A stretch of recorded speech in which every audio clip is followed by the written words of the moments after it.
Welcome friends to another Creative Cutter Room video. Today I'm going to be showing one of my new passions to you. It is Copic markers.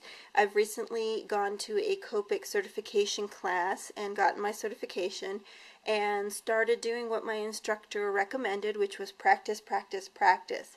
So here is one of my first Copic cards made post certification, so I hope that there's an improvement in my coloring style and in my shading.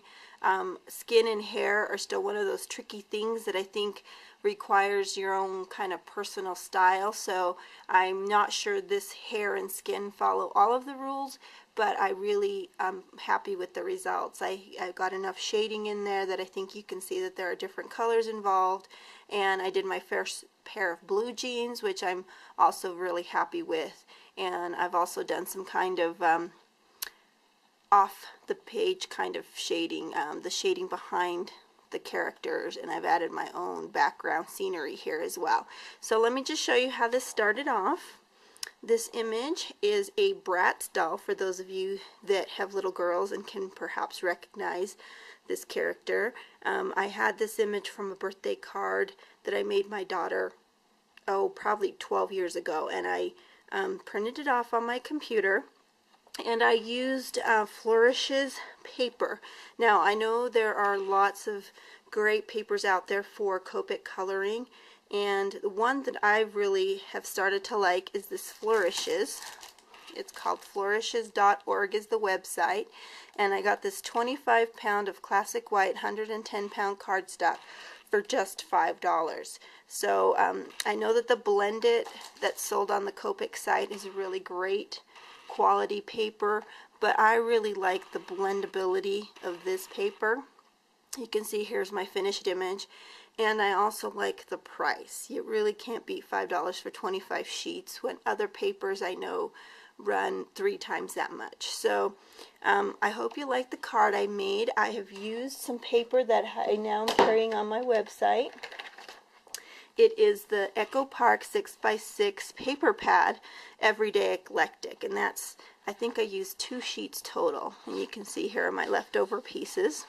I grabbed some coordinating basil cardstock, and I basically just grabbed some scraps that I thought matched that piece because that was my inspiration piece, and I ended up going with another sheet, and I'm just going to flip through here so you can see how gorgeous this paper pad is. And I had so much fun using it, but I ended up using this as my main background. You can see how wonderful those colors are and how nicely my leftover scraps went with that. So that was my background sheet here, and I used a couple of Martha Stewart border punches. These are the hearts for the corners and for the edge. So that's on my background cardstock here, and then that inspiration piece, I put a piece in there, and then I mounted my little colored image here. Now I did want to share a tip with you with this Copic coloring. Let me just zoom in, and I hope you can see the difference from one eye to this eye, from this eye to this one. And the main difference is that I used one of the Copic multi-liners. In this case I used the number, let me just check here. It's not going to zoom in on this, so I'm sorry, that's blurry. It's the 0.3, and what I did, because this was printed off on my computer and it's not meant to have been a digi-stamp, it was just a coloring book page that I had, the lines on that, and let me just pull up the original here, were a little fuzzy. Can you see that? You can kind of see the little pixelated marks. So what I did to take care of that after I colored my image, and I want to show you again here the arms. This is an arm that I went ahead and did the multi-liner on, and this is the arm that I didn't. So I just want to show you real quick what the difference is when you add that. So I just went back over my image after I was done coloring and the image was entirely dry, and I added back in sort of those fine lines. Now can you see there how much crisper that is?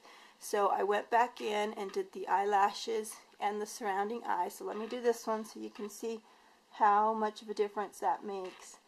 And for my tip today, that's what I want to share with you, that if you grab any image Once you're done coloring and your image has completely dried, you can go in with the Copic multi-liners and just add back in that detail so that the image really pops and is nice and crisp. And so I've gone ahead and done that with the arms, and again I wanted to show you the difference between this side of the hair and this side of the hair. This is one that I've gone ahead and done the multi-liner on, and this is what it looked like before I did that. So it makes a big difference, I think, and really makes your images pop, especially if the image was not intended to be a digital stamp.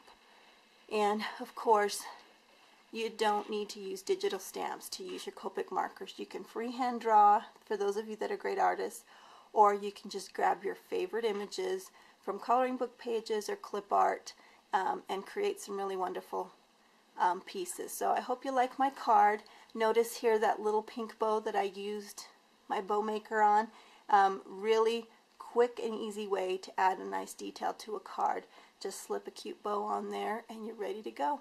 Thanks for watching today, and I hope to be sharing more Copic coloring projects with you in the future. Bye now.